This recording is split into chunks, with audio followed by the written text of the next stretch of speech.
Hello student, welcome to Navankur digi lessons class. मैं सीमा साद एक बार पुनः आपके बीच उपस्थित हूँ और आज आप मेरे साथ हल करेंगे क्वेश्चन आंसर जो कि चैप्टर 9 के हैं। तो आइए हम सबसे पहले शुरुआत करते हैं सही विकल्प से। सही विकल्प का हमारा पहला क्वेश्चन इस प्रकार है, सन 1828 ईस्वी में ब्रह्म समाज की स्थापना किसने की थी? इसके ऑप्शंस हैं का ईश्वर चंद विद्यासागर, खा है स्वामी दयानंद सरस्वती, गा है राजा राम मोहन राय और घा है केशव चंद्र सेन। इसका जो सही आंसर वह है गा है राजा राम मोहन राय। तो राजा राम मोहन राय ने 1828 ईस्वी में ब्रह्म समाज की स्थापना की थी। अब हमारा नेक्स्ट क्वेश्चन है, प्रार्थना समाज की स्थापना कब तथा किसने की थी? इसके ऑप्शंस हैं का सन 1867 ईस्वी में महादेव गोविंद रानाडे ने, खा है सन 1875 ईस्वी में स्वामी दयानंद सरस्वती ने, गा है 1897 ईस्वी में स्वामी विवेकानंद ने और घा है 1882 ईस्वी में मैडम ब्लैवात्स्की ने। इसका जो सही आंसर है वह का है 1867 ईस्वी में महादेव गोविंद रानाडे ने प्रार्थना समाज की स्थापना की थी। अब इसके बाद नेक्स्ट है, मोमडन एंग्लो ओरिएंटल कॉलेज की स्थापना किसने की थी? इसके ऑप्शंस हैं का नवाब अब्दुल लतीफ़ ने, खा है सरीमतुल्लाह ने, गा है मोहम्मद इकबाल ने और घा है सर सैयद अहमद खान ने। इसका जो सही आंसर है वह घा है सर सैयद अहमद खान ने मोमडन एंग्लो ओरिएंटल कॉलेज की स्थापना की थी। इसके बाद नेक्स्ट क्वेश्चन है, वंदे मातरम गीत की रचना किसने की थी? इसके ऑप्शंस हैं का रविन्द्रनाथ ठाकुर ने, खा स्वामी विवेकानंद ने, गा है बंकिम चंद्र चट्टोपाध्याय ने और घा है स्वामी दयानंद सरस्वती ने। इसका सही आंसर गा है बंकिम चंद्र चट्टोपाध्याय ने वंदे मातरम गीत की रचना की थी, जो कि हमारा राष्ट्रीय गीत भी है। इसके बाद अब हम आगे बढ़ेंगे और जानेंगे खालिस्तान को। अब हम खालिस्तान भरेंगे। हमारा पहला क्वेश्चन है खालिस्तान का, सन 1829 ईस्वी में लॉर्ड विलियम बेंटिक के सहयोग से राजा राम मोहन राय ने खालिस्तान के विरुद्ध पास करवाया था। तो इसमें जो शब्द आना है वह आएगा सती प्रथा। सन 1829 में लॉर्ड विलियम बेंटिक के सहयोग से राजा राम मोहन राय ने सती प्रथा के विरुद्ध कानून पास करवाया था। सेकंड है, सन खालिस्तान ईस्वी में डेक्कन एजुकेशन सोसाइटी की स्थापना महादेव गोविंद रानाडे द्वारा की गई थी। तो इसका जो सही आंसर है वह आएगा 1884 ईस्वी में डेक्कन एजुकेशन सोसाइटी की स्थापना महादेव गोविंद रानाडे द्वारा की गई थी।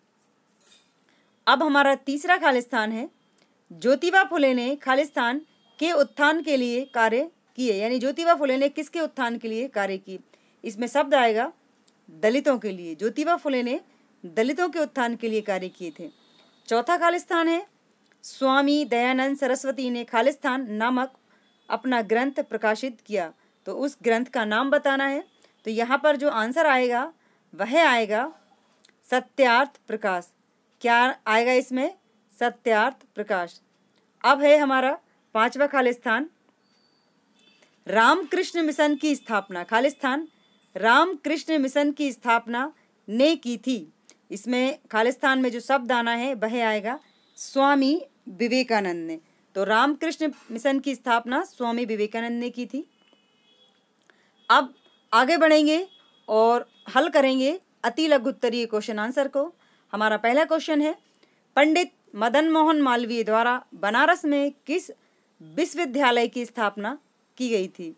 आंसर है पंडित मदन मोहन मालवीय द्वारा बनारस में हिंदू विश्वविद्यालय की स्थापना की गई थी।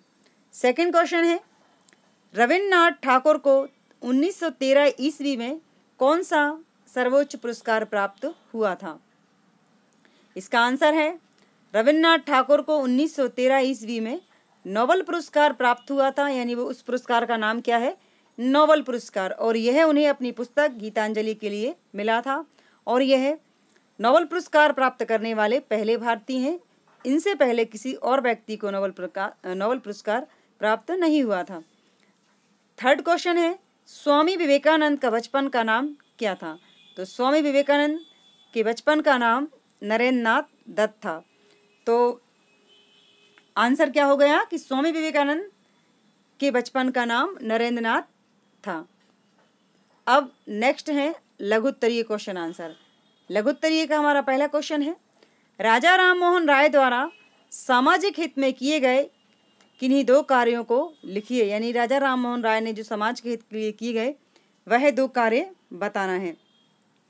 हमारा आंसर है राजा राम मोहन राय द्वारा सामाजिक हित में किए गए कार्य इस प्रकार हैं। नंबर 1, सती प्रथा पर रोक लगवाकर उसे अपराध घोषित करवाया एवं नंबर 2 है जाति प्रथा का घोर विरोध किया। इसके अलावा इसमें हम यह भी जोड़ सकते हैं कि उन्होंने विधवा पुनर्विवाह का समर्थन किया, यानी बाल विवाह को भी उन्होंने रुकवाया, उसका भी विरोध किया और विधवा पुनर्विवाह का भी समर्थन किया। तो ये ज़रूरी नहीं है कि जो इसमें लिखा है आप अपने मन से बुक में से देखकर इसके अलावा दूसरे पॉइंट भी लिख सकते हैं, लेकिन सती प्रथा जो है वह इन्होंने ही इस पर रोक लगवाई थी। अब नेक्स्ट क्वेश्चन है, आर्य समाज द्वारा समाजवाद संस्कृति के लिए किए गए किन्हीं 3 प्रमुख कार्यों का उल्लेख कीजिए।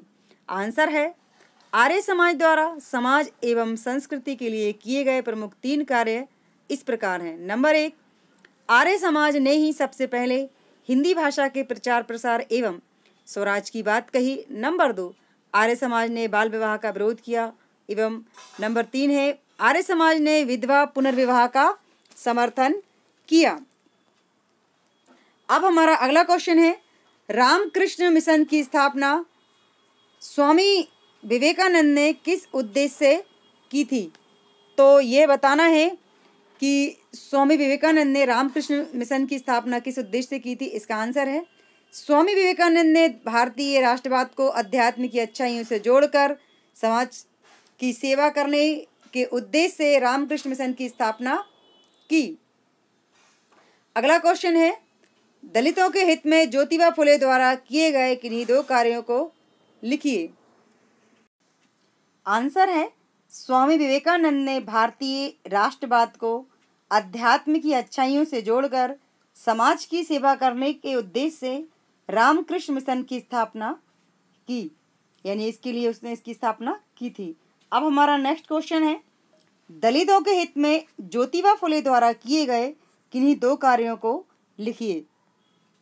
आंसर है दलितों के हित में ज्योतिबा फुले द्वारा किए गए किन्हीं 2 कार्यों को लिखना है। तो हमारा आंसर बनेगा कि ज्योतिबा फुले द्वारा दलितों के हित में प्रमुख रूप से निम्नलिखित 2 कार्य किए गए थे।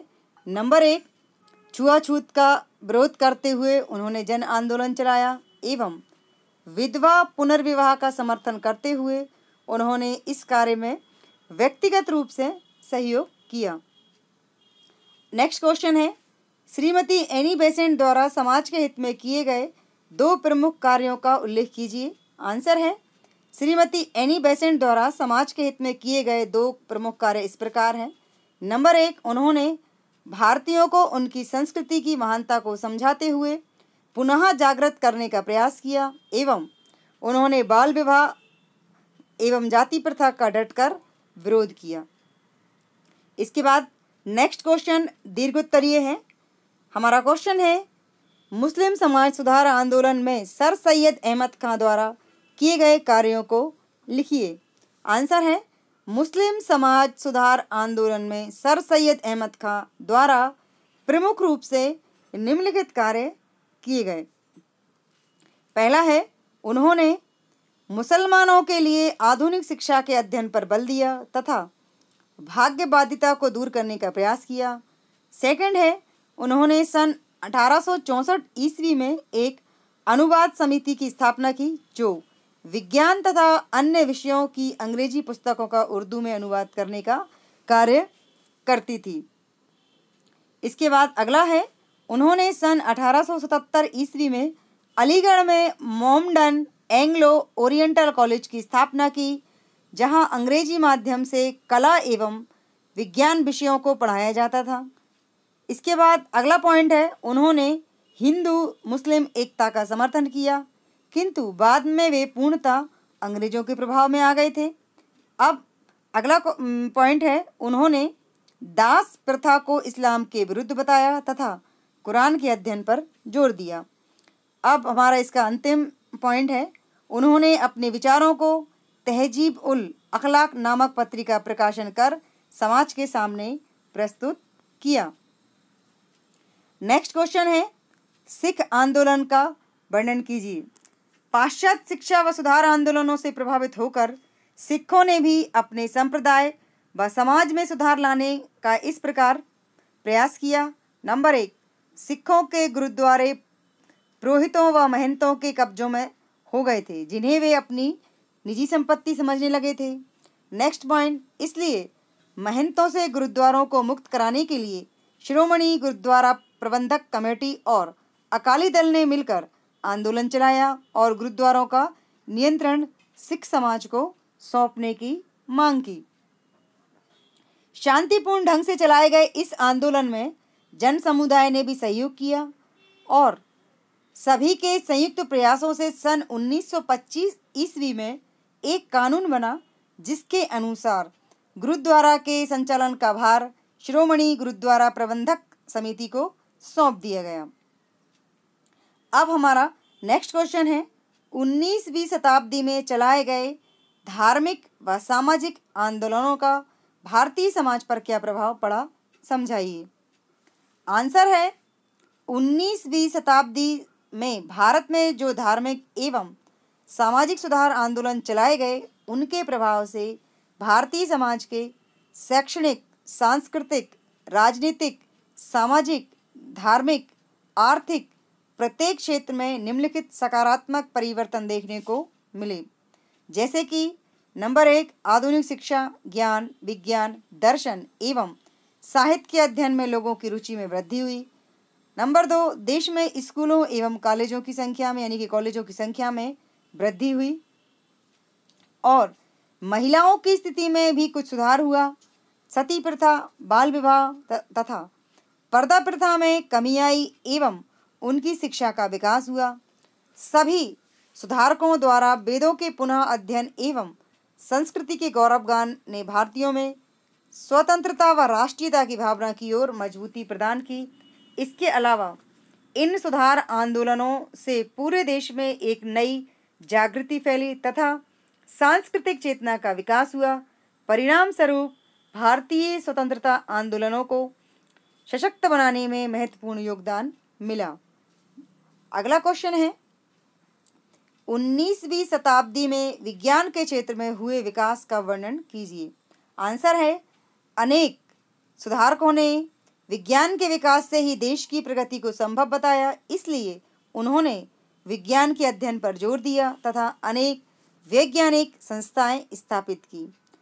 जैसे चिकित्सा विज्ञान के पहले भारतीय विद्यार्थी महेंद्र नाथ सरकार थे, जिन्होंने विज्ञान का प्रसार करने वाली प्रमुख संस्था Indian association for the cultivation of science की स्थापना 1876 ईस्वी में की थी। इसके बाद 20वीं सदी के तीसरे दशक में इंडियन साइंस कांग्रेस एसोसिएशन की स्थापना हुई।